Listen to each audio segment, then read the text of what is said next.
Right, here we go. You're not going to be up for continuous 24 hours, are you? Yeah, I have to, because we've got loads of people. We've got I think we've got 12 or 13 or 14 other YouTube people or West Hammy people on. But obviously someone's got me and Anton, who's in Scotland. We run our channel, and so yeah, we're sort of up. I think we might try, and I've got a couch in my sort of summer room down here, so I might try and get an hour's kip or whatever. But yeah, we'll have to, because we've got all the American hammers and stuff as well across the night. So, and the Australian guys as well. So it should be fun. It'll be fun. I've got a nasty gleam off my bald head, I must say.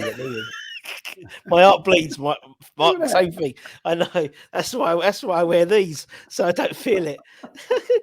See it shining. I can see it shining. Hang on, let's turn that down that way a little bit. There you go. Right, okay, let's start there. Right, anyway, hi everybody, Russ, West Ham, hope you're all safe and well. So obviously we've spoken about how many games there are over April, and obviously one of those games at London Stadium is going to be the FA Youth semi-final, the under-18s, in what's been let's be honest, hasn't been a great season for West Ham in general. One of the shining lights are the under-18s, who obviously we're recording this on Monday, who Mark was telling me, could have the title sealed up before they've even played on Saturday. You were telling me, is it Fulham? You say Fulham so close? Yeah, Fulham are the only team who can actually catch us points-wise, and they're playing West Bromwich Albion on Tuesday.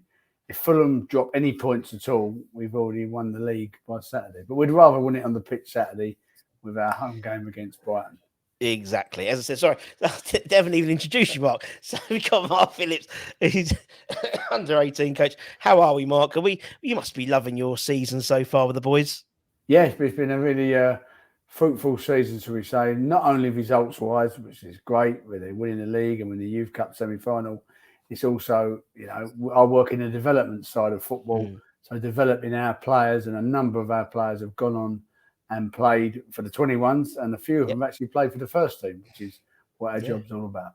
Yeah, totally. And obviously, as a West Ham fan, it's almost even better, isn't it? Because you are really. I mean, obviously, the academy has always been a real important thing, lifeblood through West Ham. And obviously, you're involved in bringing the kids through. It must be a lot of pride doing that, knowing, particularly when you see guys like Divine make the West Ham the first team, and obviously a lot of the other guys getting minutes. It must be great for you seeing those boys doing it. Yeah, I mean, it's unbelievable for me. We have to pinch myself sometimes every day I go to work. I mean, it's not like going to work. It's sort of like my favourite hobby is West Ham United. So yeah, don't tell the owners that, they won't pay me any money. But exactly, yeah, exactly. That's it. We can cut Mark's wages next year. We get relegated. Hopefully, won't be. But you're right. It's been a hell of a season. For the 18s, as you said. Potential. Well, pretty much.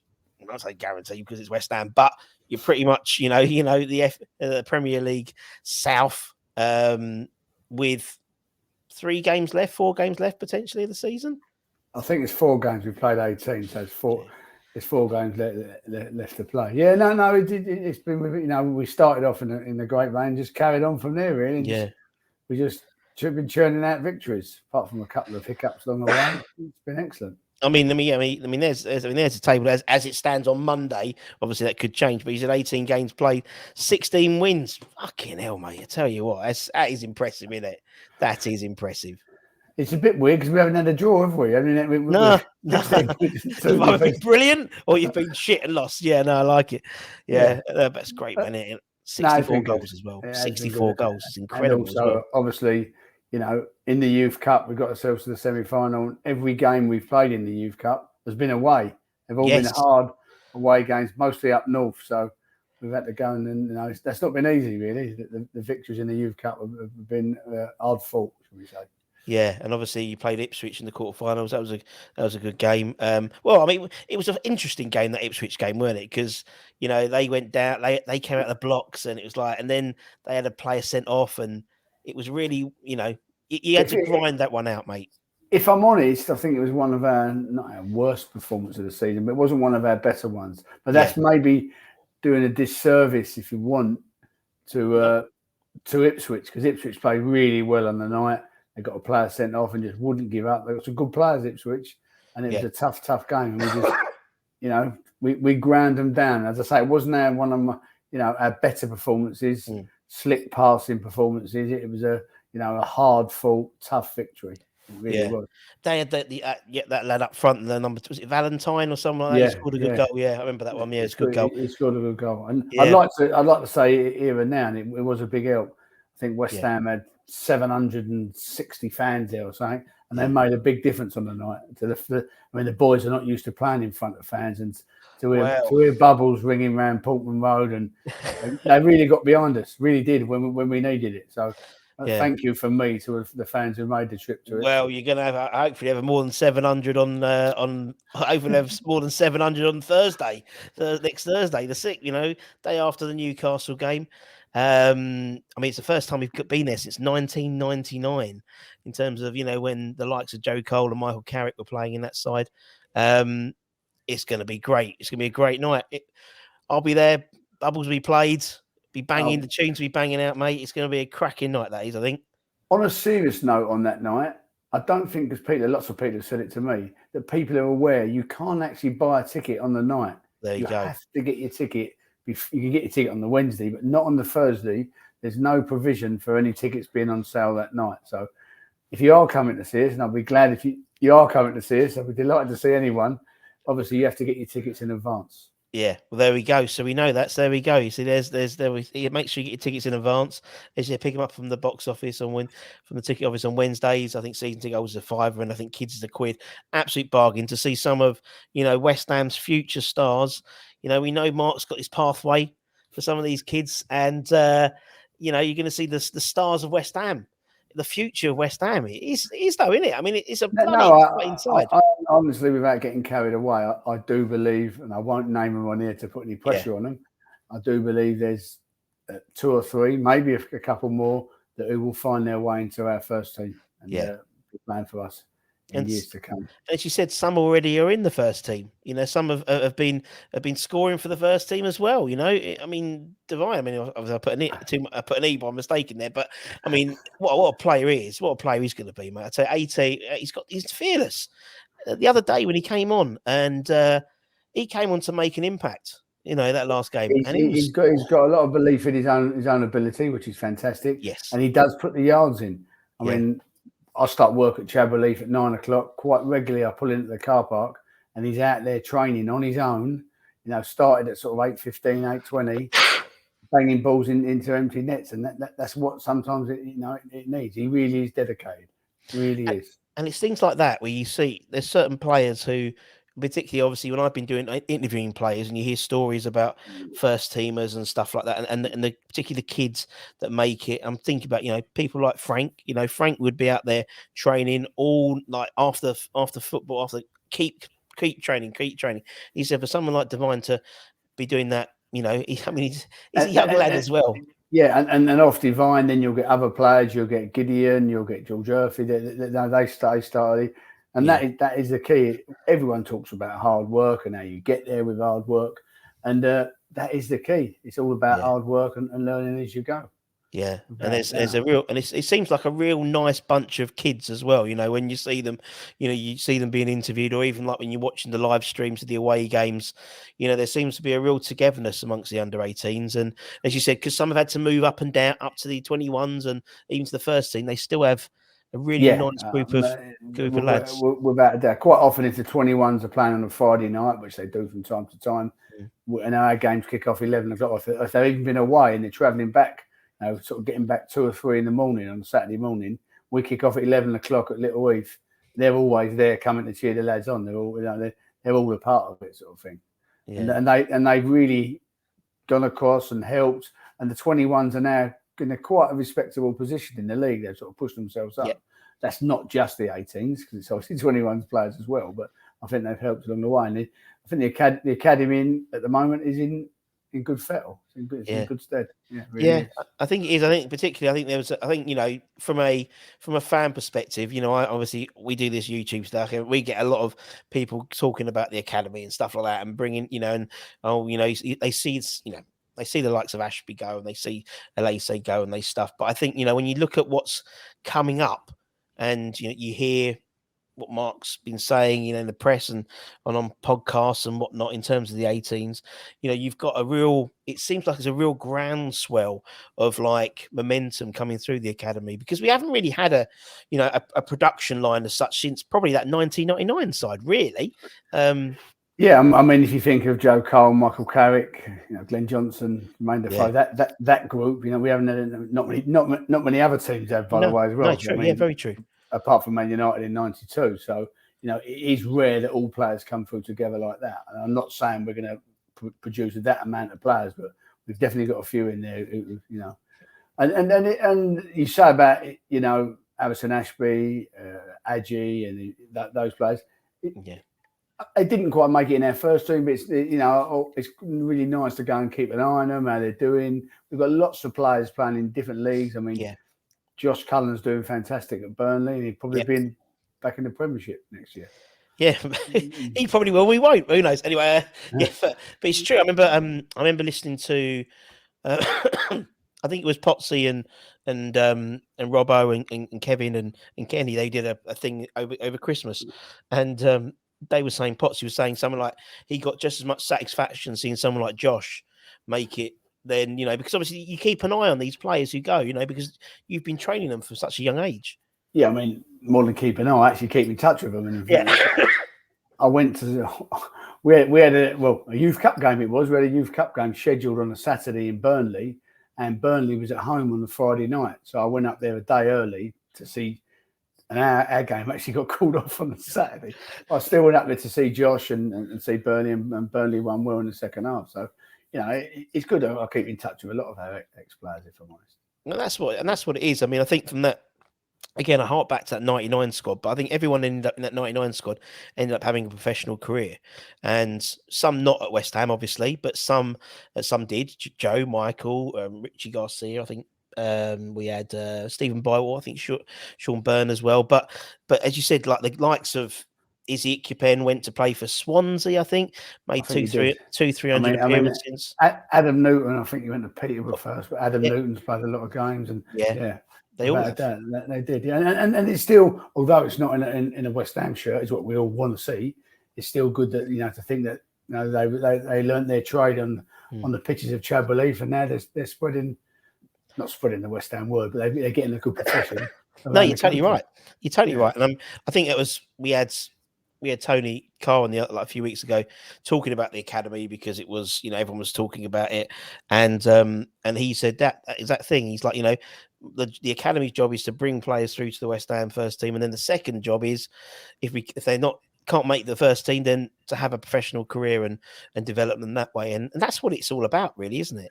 That is and not only producing them as footballers, and I know it's a bit of a cliche, but it's true. We like to, you know, think we're producing them as people, and to be the right kind of people, and to, you know, to live their life in the right way, and to keep the values that we instill at West Ham throughout their life. Yeah, no, totally. And obviously, at the moment, we're sort of coming to the end of the international break. Obviously, a number of your boys have been out. You know, Callum scored a couple, I think, for Northern Ireland, and various others. Divine played as well for England. Joe Briggs as well. You know, there's lots of players. Are you always? I imagine it's the same with Moisey. You know, are you always on tenterhooks when they're on international duty to hopefully they come back without not injured or any sort of serious problems? Because a few players can do. Normally, I'm quite relaxed with it. I might even go. I mean, I went to Holland a few months ago to go and see Northern Ireland play, and a few boys out there. But because of the, you know, the Youth Cup, I'm a little tenterhooks for next year. Yeah, normally I'm more relaxed than I'm now with it. I must admit. Yeah. In terms of as you said, in terms of the Premier League to South, you know, that's not a problem. But it's the FA Cup now, isn't it? That's all the focus. And Southampton, obviously, only one of the two sides that beaten you this season, isn't they? I think. Yes, they are. Yeah, and I also went to Preston to see Preston Southampton in the quarterfinals to have a look. You know, and they was quite impressive on the night. Yeah. I mean, they've got players like we have who play up in the 21s and don't really play in league games. They come back down for the Youth Cup, so they're a bit of a different side in the Youth Cup than they will. Their league position is sort of like in the middle of the table below, but they're a very, very tough opponent, as you'll see next week. It's a very tough game for us. It's going to be a great game. I think it's going to be really fun. And obviously, the winners then go and play. Is it City Arsenal? Isn't it the other one? It's already been drawn. It's City or Arsenal, which is away. Yeah. We haven't been lucky in drawing this year. So and it has to be at their stadium. So it's either at the Etihad or the Emirates. I'd rather it be the Emirates. It's a shorter journey. Yeah, I'm sure you get a lot more West Ham fans turn up if it was at the Emirates. But again, that Hearts that reminds me of that '99. You know, being Upton Park and 4 or 5 deep around the side. I think they only opened up one stand and then they ended up opening the whole bloody thing. I think they opened up the west side to start with. I ended up sitting in the south bank towards the chicken run. That's how much it was just moving as the night was going. It was opening all the way. I think that's why they don't want to sell tickets on the night for next Thursday. For that exact reason, yeah. Yeah, for that reason. Yeah. Yeah, but I know so many of my mates are going, "No, it's all right, don't worry about getting your ticket. I'll pay the night." I said, "You won't." Well, and I know I'll get the blame for it. You'll get the blame. It's all right. Mark said we get a ticket. Oh, sure. Thanks. Yeah, fucking Mark again. No, so that's your warning, everybody. The warning is get your tickets like this weekend if you can. Obviously, if you're going to the Southampton game, get there a bit early. Get the ticket for the Thursday. Even if you're there on the Wednesday night at the Newcastle game, get there early. Get your ticket for the Thursday so you can go because I think it's going to be a hell of a night. As I said, we're going to have all the we've got all the paraphernalia. You know, I'll be there. Banging out the tunes and banging out bubbles, you know. So I hope on the night that my reflection of my bald head is not quite as bad as it is. I don't know how it's going to look because it's night time, but the clocks have gone back, isn't it? It's a 7 o'clock kickoff, so it's going to be still a bit light. So I think you'll be all right. I don't think they're going to be the old floodlights will be on. What I'll have to say to you, if we're successful, when we're successful on Thursday, and I come on between the semi-final and the final, I will definitely come on with a wig. Come for a week. Yeah, actually, I think Tim Breaker had his wig. Tim Breaker, I remember when I interviewed him the other day. He found his old 92, 93 shirt and he found one of his old perm wigs. It was hilarious, bless old Tim, because he's got no hair like us anyway. It's the trouble. That's what West Ham does to you, doesn't it? But obviously, you know, as a massive West Ham fan, I know home and away. I've seen, you know, you're always in everyone's photos, Mark. You're in everyone's photos. Away games. Oh, there's Mark again. What photo bombing am I just sort of hanging about in the background? It's in the background. It's in the background. Are you enjoying the old European like journey at the moment with West Ham? Yeah, very much so. Yeah. Funny enough, I just sorted me travel out for the. See, I knew you would. I knew you would for the Ghent away game. No, I am. I mean, last year, Lyon was a fantastic trip. Yeah. Really, really enjoyed it. Frankfurt was a good trip until obviously it happened. But you can't beat it. It's fantastic. Yeah, and I always say I am biased. We are the best supporters in the world. Yeah, I think we are. I genuinely think we are. I mean, you know, I mean, people talk about other clubs and Arsenal. We haven't won the league we've never won the league. We've won nothing. I've won nothing in my lifetime, really. But we won the Intertoto Cup in 1999. I'm sorry to all the various people we've interviewed, but yeah, that's it. Yeah, in the Toto Cup, bless it. Yeah, Mets away, that game of Mets away, and obviously Upton Park, weren't it? Yeah. God, I remember that one. But you're right. I mean, I think we are, and as you said, when we've seen, you know, like the FCSB game, and obviously for the Larnaca game, you know, we had some of the youngster academy boys turn out for that as well. You know, young Lee Skiles played for that FCSB game and stuff, and various others, and that's exactly how, you know, it should be used. I think to give them the experience of playing in front of these massive occasions. And it just shows those that are behind them, if you want. Yes, there is a pathway. That's the key to it. I mean, there's under 15s, under 16s thinking, if I can get there, I can get there. You know what I'm saying? And that really is what our job's all about and what the club's all about. Yeah, and I thought, you know, I think particularly that game, remember, Ollie didn't look a step out of place. You know, I think sometimes when youngsters come on, I think maybe, you know, I remember, was it last season with Meepo and it just didn't work at that Man United game? But I think Ollie didn't look like he missed a beat. I was so impressed by him. He was my man of the match. He thought, fucking hell, this kid's got no fear. He just went on and played, didn't he? That's all he done. He didn't think, you know, I'm playing football. This is how I play. This is what I do. Yeah. And that's exactly what he done. I mean, I was much more nervous than him. Yeah, I can imagine. Because he's like, I say, a player I've worked with a lot. You really want him to do well because I know what a good player he is. Just go and express yourself. And like, no, he was excellent. I must admit, that's the one thing I do get nervous about is one of the under 18s coming on or playing for the first team. Sure.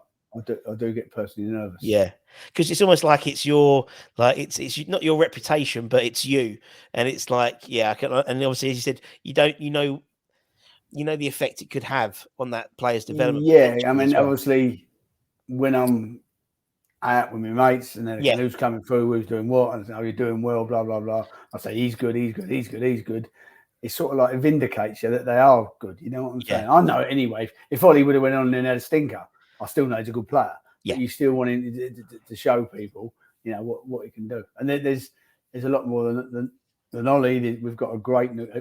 We must have because of where we are in the league and in the cup. Yeah, it's not a mistake. It's the league table don't lie, does it? It's the same with the men's team. We haven't played well. We deserve to be 18th at the moment. Same as these guys. The 18s are playing out of their skin. They deserve to be top of the league and in the semi-finals. So the league table don't lie with these types of things, particularly at this stage now. And as you said, winning or potentially. Well, I should say potentially because as I said, we are West Ham. I mean, as I say, because of the Youth Cup's got a lot of clamour around it and everything, the glory is all in the Youth Cup. It's actually probably a bigger achievement to win the league. I mean, totally. We haven't won it yet, I know that. But what I'm saying is we've nearly won it and we're 15 points clear. And it'll probably really go a little bit unnoticed that we've won the league and everyone's saying, you're in the semi-final because there'll be lots of West Ham there. But I think it's probably a bigger achievement to win the league, if I'm honest. And obviously we're playing on Saturday, aren't we? Against Brighton at Little Heath, isn't it? 11 o'clock kickoff. I'm expecting at least 20,000 at Little Heath. Well, I might try and get there because I might try and do it. I might try and do it live because obviously we're doing our live stream, aren't we? So I might because it's only down the road, isn't it? I'm only Hornchurch. It's down down the road, so I might try and Anton. If you've been up for 24 hours, I think you might take a sleeping bag. I'm not too sure about driving there. Yeah, I might get there in one piece. Mrs. Budden's all right because I've got a good life insurance policy. She's all right with that. But then who's going to play the music on Sunday, isn't it? Then they'll be stuck in the tunnel waiting for Bubbles. They'll be like, where the fuck's Russ? No, have a good sleep. Have a good kip Saturday night. You'll be all right. Yeah, we'll be all right. I'm looking forward to it. I think it's going to be great because obviously Sunday we've got that relegation 6-pointer really. But a good bit of news from the under 18s will definitely boost morale in the ground. That's for sure. And obviously we go into April's huge and it's so many games in April. I think it's 9 games the first team we've got in April. I mean, we have a board at work with all our games on, obviously, then the 21s and the first team. The first team are very busy in April. Yeah. I'm very I'm positive about the weekend. I'm positive about us getting the result Saturday. I'm positive about the first team getting the result. And the ladies are playing, I think it's 5 o'clock Sunday afternoon as well. So let's make it a trio of victories. Yeah, they're playing. I think they're playing Liverpool, aren't they? They are. They're playing. They're playing. And if Kate and the 21s are also at home to Blackburn Saturday afternoon, so could make it 4 games. 4 wins would be nice. It would be nice. I think if Kate plays, she then becomes the highest WSL appearance holder. I think she's joint at the moment. Oh, is she? I thought she'd won it the other night. I thought she was just joint. Level. I thought she's level. I think so. I think Saturday will give her the top. Kate is a vehement West Ham fan, a bit like myself. We talk a lot about the actual team, the actual club of West Ham United. Yeah, she's proper West Ham. She's proper West Ham, and that's the thing. And that's the thing about the whole thing about the academy, which is something that's as I said, every age group has an ex-player or several ex-players attached to it, and that's the West Ham that maintains that West Hamness, isn't it? As a fan, you're always a bit. Have we lost our West Ham nature? But the fact is, as you said, you've got Kevin in the 18s, you've got Potsy in the 20, you've got Robbo, you've got Kevin, you've got Kenny, you've got Zavon, you've got Colton, you've got it's a really good. And obviously in the women, you've got Conch and Jimmy and stuff like that. So, and that's what. All those people you just named, all ex-players, all work with me, and I'm just a fan. What's it like for me every day? It's mad. I'm sitting there in a cup of tea with all these people, and they're all my heroes, and I'm just a fan. I'm doing my job. I'm doing my job as well, by the way. Oh, okay, because you said you rather do it for free, and so you're not really getting yourself a good pay rise after you've won the. If Kenny Brown's watching this, I'm only joking, Ken. I'm a grafter, you know that. We know you're a grafter, mate. I know what you mean. I'm the same when it comes to match days, because obviously, around the sort of the press lounge, and as you said, most of those guys are at club ambassadors as well. So you're walking around and like Monks and Mad Dog, and it's just like it's just bizarre. I think any West Ham fan who's involved with the club, sometimes they pinch themselves quite a lot, thinking this is just crazy. These are the guys. I mean, someone like Monks. I used to love him on the pitch, and there he is having a cup of tea next to me. I still can't get my head around it, to be honest, mate. It is a bit crazy. I mean, even there's people we haven't named: Stuart Slater, George Palace. Yeah. There's loads. I mean, and it's good that they're still associated and affiliated with us. So yeah. Totally, I totally agree. That. And obviously, we can't leave without talking about you and your boyfriend Declan Rice. Every time he plays, his Instagram. Oh, Declan, oh, love you, Gaffer. It's it's a lot fair that she never should know his name. But I tell you, hell of an England couple of games he's had, hasn't he? Yeah, and as I say, I am. If you're going to talk about Declan, I'm going to be biased. I am biased already, but. I mean, I won't mention Graham Souness that much, but he's been a bit uncomplimentary towards Deck. But I think that's been answered in the last two games. Thanks very much. So there you go. Yeah. Indeed, I mean, I'm not going to say Deck's a prolific goal scorer because he isn't. No, but it was great timing to score, and he was really. I thought out in Italy, he had one of his best games in an England shirt.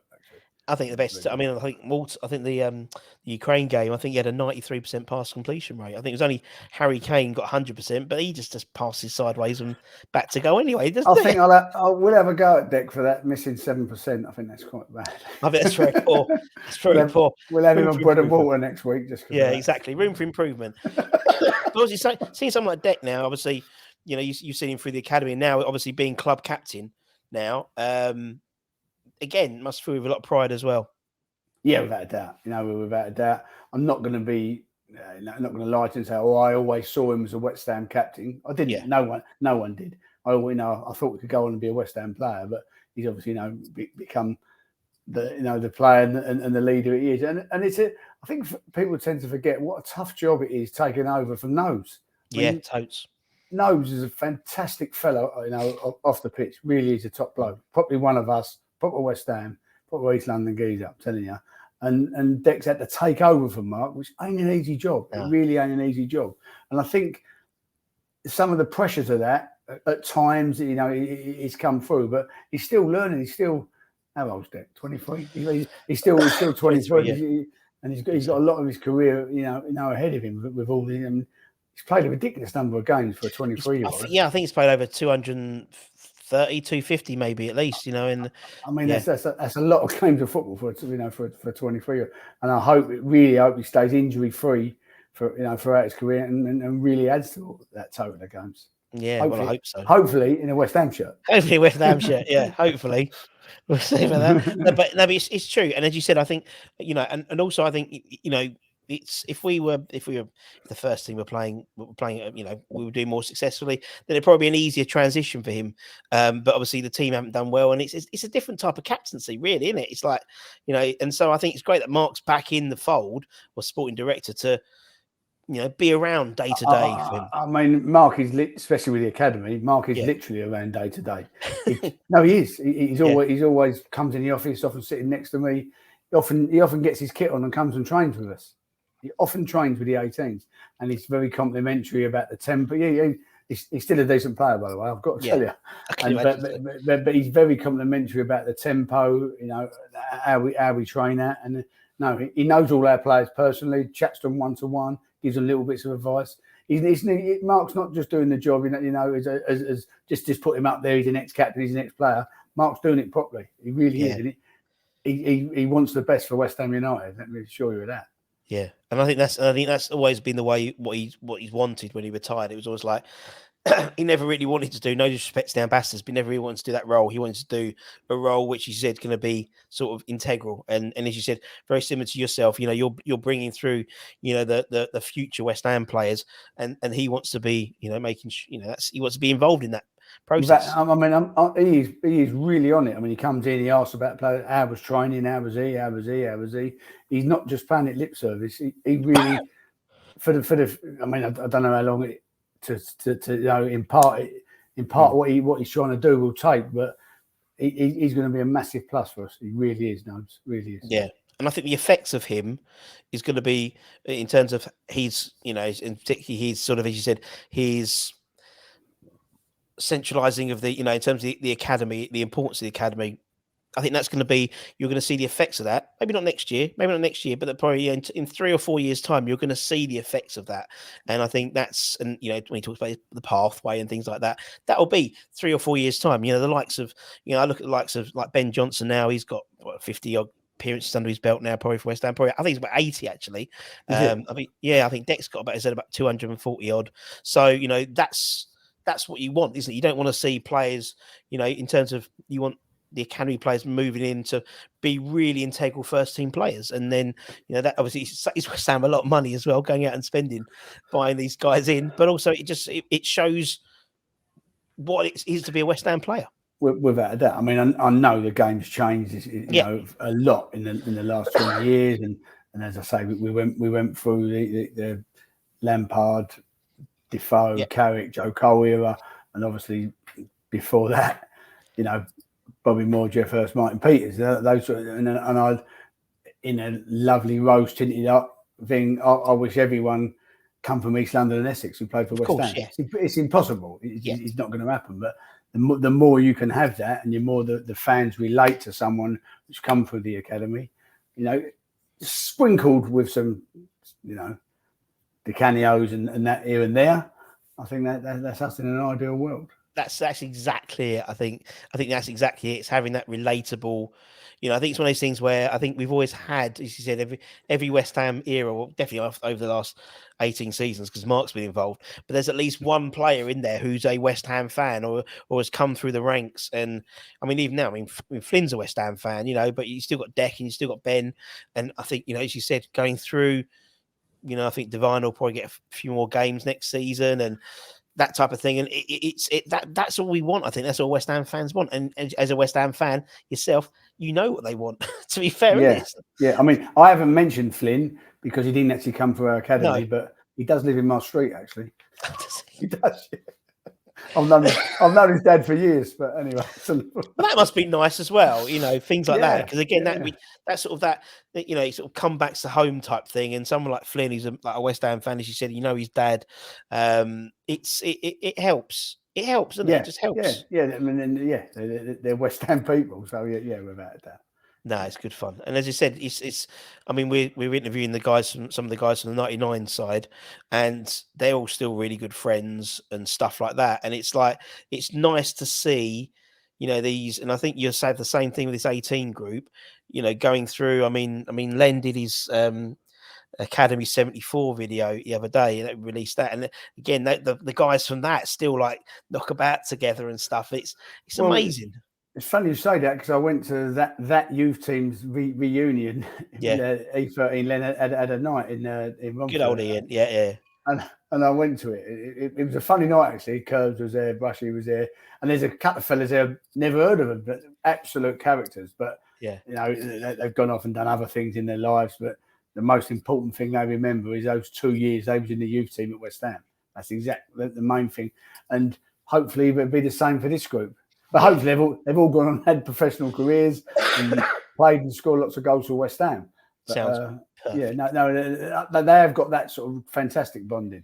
Really. That's really nice. It's really nice to hear as well, because I think you assume that, but it's nice to hear it from. No, I'm just saying it. I know you're not bollocking it as well. I know you're a genuine person. So yeah.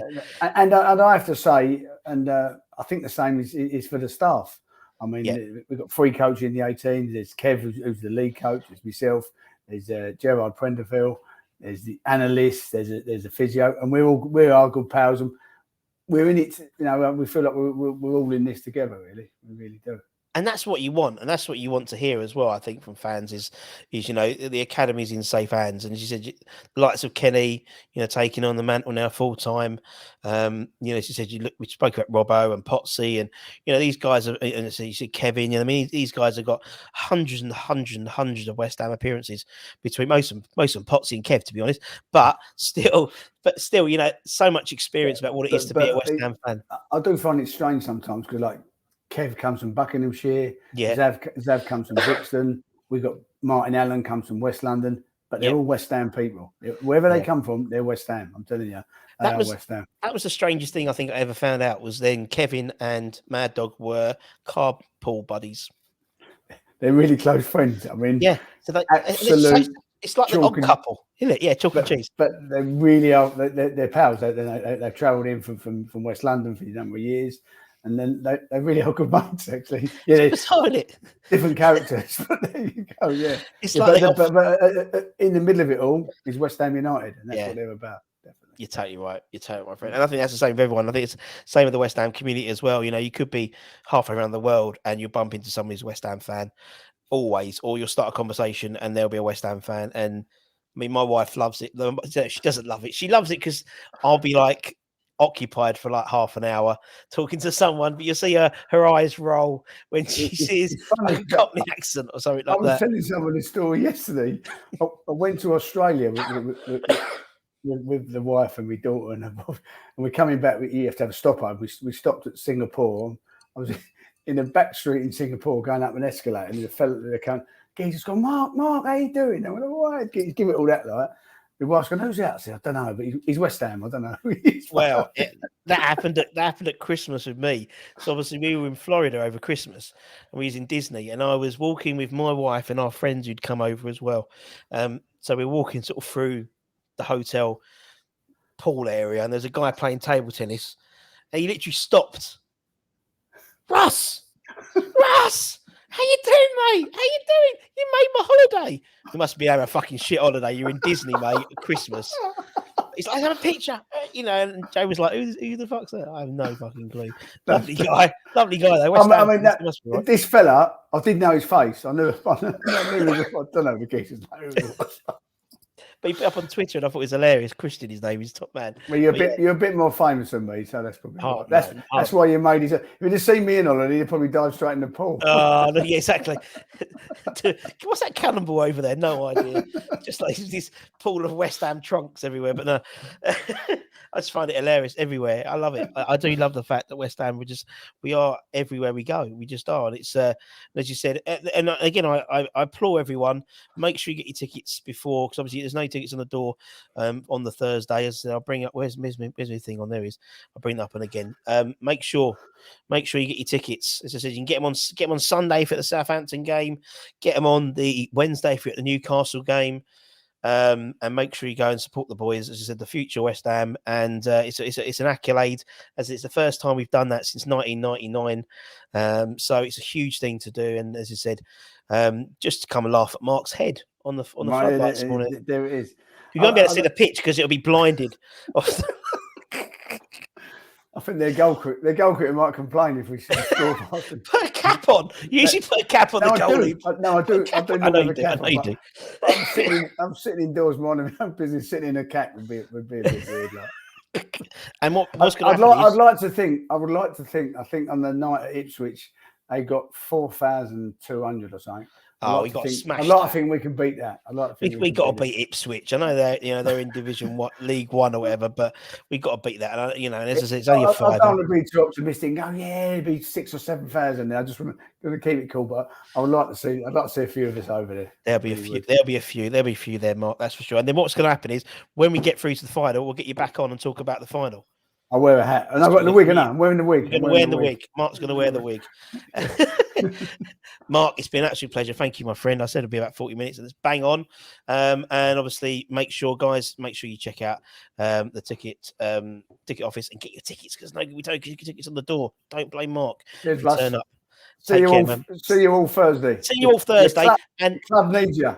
The club needs you, not your country needs you. Your club needs you. I'm going to make up a picture of Mark doing it. From was it Lord Patton? Was it Lord Patton who did that? Your club needs you. There you go. And hopefully you've won the title before you play on Saturday anyway. So that's all good. If not, I expect to see at least 10,000 at Little Heath on Saturday morning. Don't worry, I'll be there with matchsticks on my eyes like that. I hope it goes all right for you, Russ. All the best. Mate, take care, bud. See you soon, man. Thank you.